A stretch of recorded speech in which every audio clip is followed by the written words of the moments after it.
Hi guys. Another very, very important lesson I learned observing my parents' marriage is resisting the urge to share your marital issues with outsiders. Yes, no matter who the person is, your mom, your dad, your sister, your brother, your bestie, anybody whatsoever, just resist it. If the urge is too much for you, get a marriage counselor, go to therapy, go see a shrink.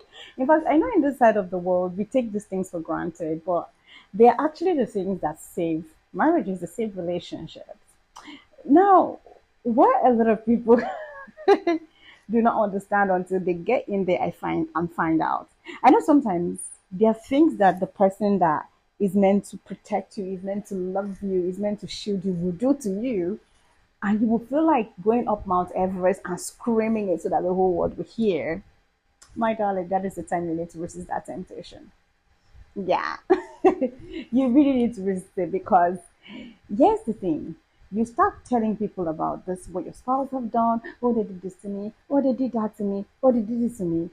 And what annoys me the most in this particular situation is that most times when this happens, the couple are not even willing, are not ready to let go of that relationship yet, of that marriage, and not willing to separate.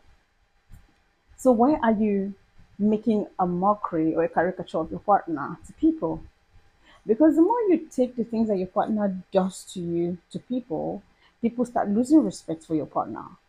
What you don't know is that they also inevitably start losing respect for you as a person. It's a vicious cycle. It goes round. And you think, oh, it's not me, it's my partner. They're the ones that don't want us to have a peaceful marriage. No, you also have a role to play in it. Oh, they did it, they're so terrible, they're always doing that, they're always doing that. It just shows you have poor choices in people because you chose them. Yeah.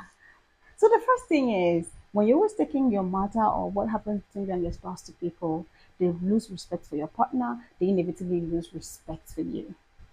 Secondly, people stop taking you seriously because of course they've lost respect for you.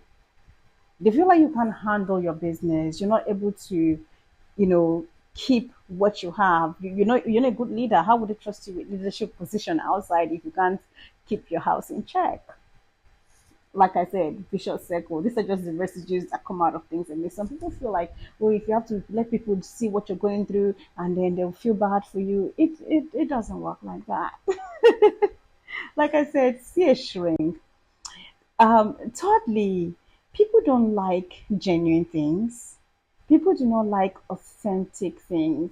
Genuine love or real love is very rare in this our generation. That is why when people see a couple that have a real thing, a couple that have been through challenges, things, and somehow they were able to beat it, and their connection is still strong, they envy them.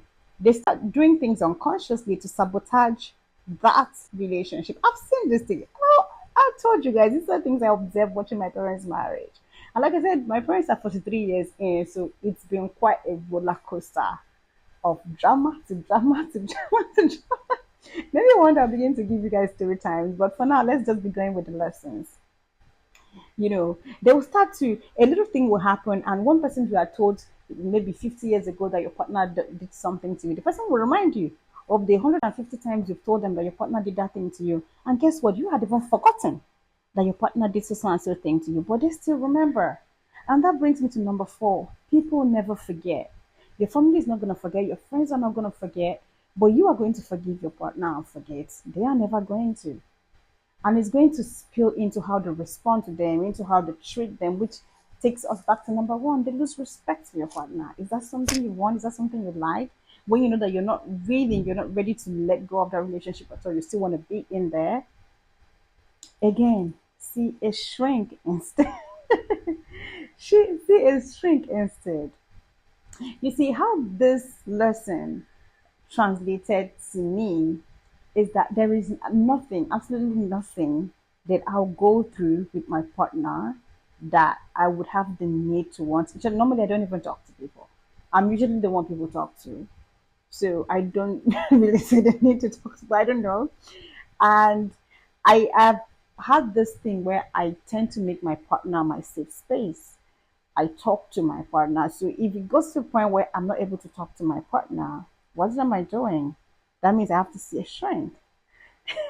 So I have to talk to my partner. If it's going to a situation where we are not able to communicate, we're not able to talk it out, and the shrink is not working, we just let go. We move on quietly. If no force. It shouldn't. I don't know if it's a good thing or a bad thing, but where I'm sitting, I think it's a good thing. So that is one positive lesson we should take from there. Um, Married people, I know you guys are probably saying I'm saying this from an experience of a single pringle, like I always say. Let me know what you guys think in the comment section. And single people, I think you should take this one seriously because, like I said, I've got a lot of story time, but maybe some other time we'll get into it. But just resist the temptation of wanting to become entertainment to people because you're not the first to get into a marriage, you're not the first to get into a relationship, and especially now that there's social media, you tell one person, you tell second person, before you know it, they've used your story to create content, and your pain is trending online, and you're wondering what is happening. Your pain, what you're going through, is trending online, and you're wondering, will that solve the problem? No, that will not solve the problem. Am I saying it's not okay to talk to people? That's not what I'm saying. But know the right people to talk to. The people that will actually prefer solutions, the people that will be objective and actually help you solve that problem. And mind you, a couple become one. That is why it's not plural, it's a couple, right? So whatever image you're presenting of your partner or your spouse to people is like a mirror. It's bouncing back on you. But like I said, I'm only talking from the perspective of an observer. So you guys have been in there. Let me know what you think in the comments. Thanks for coming to my TED Talk once again. Bye. I should call this daddy lessons at this point. Bye.